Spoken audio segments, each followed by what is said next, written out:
మీ దగ్గర 40 ఏండ్ల వయస్సులో కూడా డబ్బు లేకపోతే ఇప్పుడు కూడా మీరు దాన్ని సరిచేసుకోవడానికి అవకాశం ఉంది. ఎక్కువగా సంపాదించే సామర్థ్యాన్ని వయస్సు ఎప్పుడూ ప్రతిబింబించదు.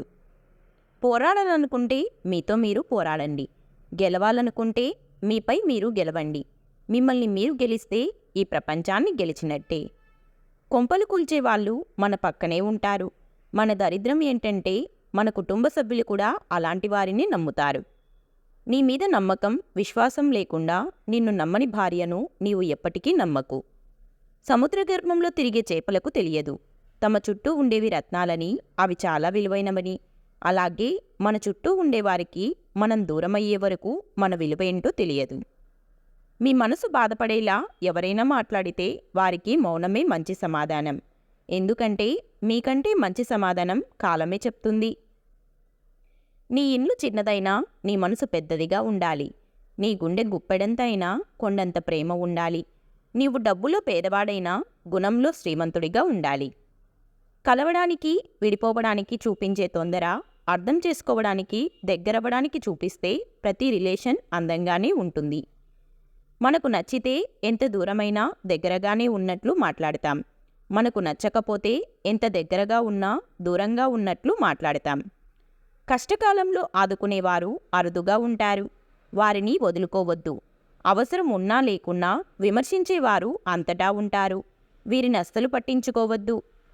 నీవు సంతోషంగా ఉన్నప్పుడు 10 రోజులు కూడా 10 క్షణాలుగా గడిచిపోతాయి. నీవు విచారంలో ఉన్నప్పుడు 10 క్షణాలు కూడా 10 యుగాలుగా గడుస్తాయి. అందుకే వీలైనంత వరకు సంతోషంగా గడిపేందుకు ప్రయత్నించండి. అన్నీ కోల్పోయినప్పటికీ ఆత్మవిశ్వాసాన్ని కోల్పోకూడదు. అది ఒక్కటి ఉంటే చాలు. నీవు కోల్పోయిన వాటినన్నింటినీ తిరిగి దక్కించుకోవచ్చు. నీవు రేపటి వెలుతురును చూడాలంటే నేటి చీకటిని భరించాలి. అలాగే రేపటి ఆనందాన్ని పొందాలంటే నేటి బాధను భరించాలి. మీరు గెలిచినప్పుడు కన్నా ఓడినప్పుడే మీకు కష్టం విలువ బాగా తెలుస్తుంది. ఓపిక చాలా విలువైనది. అది నీలో ఎంత ఉంటే లైఫ్లో అంత నేర్చుకుంటావు. వాల్యూ తెలుసుకోలేనడు ఎప్పటికీ సంపాదించలేడు. ఒకవేళ సంపాదించినా నిలబెట్టుకోలేడు. కష్టపడి సాధించుకున్నోడు వేస్ట్ చెయ్యడు. ఒకవేళ వేస్ట్ చేసినా తిరిగి సంపాదించుకోలేడు. అది స్నేహమైనా, ప్రేమైనా, డబ్బైనా. అనుకూలతల్లో అందరికీ నీ గురించి తెలుస్తుంది. ప్రతికూలతల్లో ఎవరు ఎలాంటివారో నీకు తెలుస్తుంది.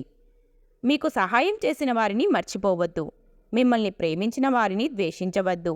మిమ్మల్ని నమ్మిన వారిని మోసం చెయ్యవద్దు. ప్రతి మనిషికి బాధ ఉంటుంది. కానీ కొందరు దాన్ని కళ్ళల్లో దాచిపెడితే మరికొందరు నవ్వులో దాచిపెడతారు. కష్టపడుతూ పైకెదిగిన వారికి విలువలతో కూడిన సంస్కారం ఉంటుంది. ఒక్కసారిగా పైకెదిగిన వారికి నువ్వెంత అనే అహంకారం ఉంటుంది. అన్నం తినకుండా ఒక రోజంతా గడపవచ్చు. కానీ ఆప్యాయత లేని చోట అరగంట కూడా ఉండలేము. ఎక్కువగా ప్రేమించే వారికి తక్కువ విలువ ఉంటుంది. పోగొట్టుకోవడం చాలా సులువు, కానీ సంపాదించడమే చాలా కష్టం. అది సంపద అయినా, స్నేహమైనా, ప్రేమ అయినా, నమ్మకమైన, బంధమైనా. నీ విజయాన్ని అడ్డుకునేది నీలోని ప్రతికూల ఆలోచనలే. క్రింద పడ్డామని ప్రయత్నం ఆపితే చేసే పనిలో ఎన్నటికీ విజయం సాధించలేము. శత్రువులు ఎక్కడో ఉండరు, నీ చుట్టే ఉంటారు. నువ్వు ఉన్నప్పుడు నీ మాట విన్నట్లు విని, నువ్వు లేనప్పుడు నీ గురించి ఇంకొకరికి చెప్పుకుంటూ తిరిగే వాళ్ళే నీ శత్రువులు. నీ లక్ష్యం ఎంత ఉన్నతమైనది అయితే నీకు ఎదురయ్యే ఆటంకాలు కూడా అంతే బలంగా ఉంటాయి. పంచదార తీయగా ఉందని ఎక్కువగా తినడం ఆరోగ్యానికి హానికరం. అలాగే మనుషుల మాటలు తీయగా ఉన్నాయని నీ బలం, బలహీనతలు అన్నీ పంచుకోవడం జీవితానికి హానికరం. ఈ లోకంలో పక్కవాడు పైకి ఎదిగినా, వారికంటే ఎక్కువ సంపాదించినా కుళ్ళుకుంటారే తప్ప అభినందించరు. అన్నీ ఉన్న వాళ్ళకి నువ్వు ఎంత పెద్ద సాయం చేసినా అది వాళ్ళ దృష్టిలో చిన్నదిగానే కనిపిస్తుంది. కానీ ఏమీ లేని వాళ్ళకి ఒక ముద్ద అన్నం పెట్టి చూడు, వాళ్ళకి నువ్వు దేవుడిలా కనిపిస్తావు. సంపాదన మాత్రమే ముఖ్యమనుకున్నవాడు ధనవంతుడు అవుతాడు. సంస్కారం కూడా ముఖ్యమనుకున్నవాడు గుణవంతుడవుతాడు. ఎదుటివారితో పోటీపడే తత్వం ఉండాలి, కానీ ఎదుటివారిని నాశనం చేసే మనస్తత్వం ఉండకూడదు. ఎందుకంటే అది ఎదుటివారికి కాదు, నీకు కూడా చాలా ప్రమాదకరం.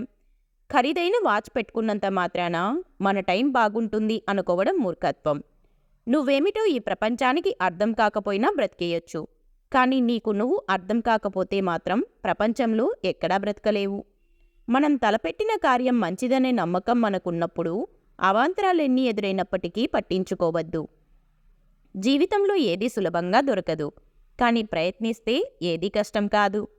నీతులు చెప్పే 1,00,000 నాలుకల కంటే సహాయం చేసే ఒక్క చెయ్యి చాలా గొప్పది. సింహం వెనుక ఎన్ని కుక్కలు మొరిగినా సింహం విలువ తగ్గిపోదు. అలాగే మన వెనుక ఎంతమంది ఏం చెప్పుకున్నా మన విలువ తగ్గిపోదు. గొప్పగా జీవించడం అంటే ఆడంబరంగా ఉండడం కాదు, ఆనందంగా సంతృప్తిగా జీవించడం. గతాన్ని తలుచుకుంటూ బాధపడుతూ కూర్చోకు. గతం నేర్పిన పాఠాలతో భవిష్యత్తు నిర్మించుకో. కష్టాల్ని ఎదిరించే దమ్ము, బాధల్ని భరించే ఓర్పు నీకు ఎప్పుడైతే ఉంటాయో అప్పుడు జీవితంలో నువ్వు గెలవబోతున్నావని అర్థం. ఈ వీడియో మీకు నచ్చితే please like, share and subscribe to our channel. అలాగే ఈ వీడియోలో మీకు ఏ క్వైట్ నచ్చిందో తప్పకుండా కమెంట్ చేయండి. Thank you.